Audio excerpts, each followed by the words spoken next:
Well, many women consider a manicure as just another part of their wardrobe, but they don't feel dressed without having their nails done.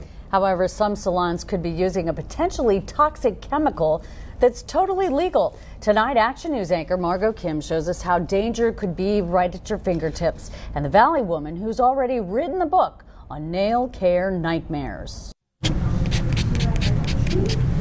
Melinda Lucente of Fresno likes to spend a little me time, like thousands of other Valley women, and put her hands in the hands of a manicurist. You want to look pretty. Licensed manicurist April Davidson is using the latest technique called shellac on Melina that's regarded as an alternative to acrylic nails. The method puts a special polish on the natural nail, curing it between coats for a few seconds under a UV light, which makes the manicure last for weeks. Shellac also doesn't produce the same distinctive chemical smell associated with acrylics.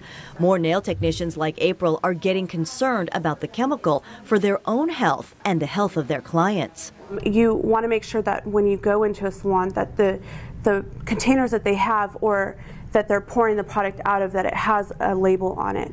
You want to see the name brand. If you don't see a name brand, there's a good chance that they don't even know what's in their product. Debbie Bartram believes that kind of nail care neglect at a former salon in central Fresno led to a debilitating allergic reaction. It was the worst experience I've had. It just got progressively worse, and eventually my nails fell off. Debbie took her complaint to the California Board of Barbering and Cosmetology and discovered the salon used a potentially toxic chemical called methyl methacrylate, or MMA, a solution that bonds acrylic nails to the natural nail. Debbie turned her health reaction into action and eventually testified in a hearing against the salon, which led to its closure in 2007. The former location remains an empty spot in this central Fresno strip mall. Stories like Debbie's motivated Clovis salon owner Lisa Ann Bowles to write a book called Nail Care Nightmares and launch her now 10-year fight to get MMA completely out of the industry.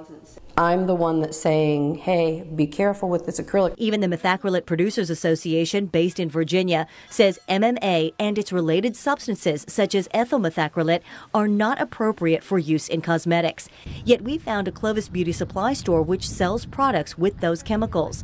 The store owner declined to be on camera, but says the safety of the product depends on the nail technician applying it. While the FDA regulates the use of methacrylate in cosmetics and recognizes its potential harm, it is not illegal to sell it. That's not good enough for Lisa Bowles, who says too many of her clients come in with health problems after years of exposure to the acrylic nail process using MMA. That's when I start hearing, is that why I had allergic reaction? Is that why I had problems breathing? Is that why I had a headache?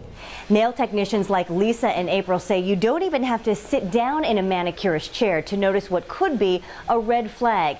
Just notice the air in the salon. It should not have the overpowering smell of chemicals. Lisa uses a vacuum attached to her tools to whisk away any vapors or nail debris. She also uses a polymer material on her clients' nails that she says is non-toxic and has no smell, and promotes her business as a safe salon. She hopes women take a moment to ask questions at a salon before they end up with a nail nightmare. Educate yourself. Don't think that it cannot happen to you, because it can. In Clovis, Margot Kim, ABC 30 Action News.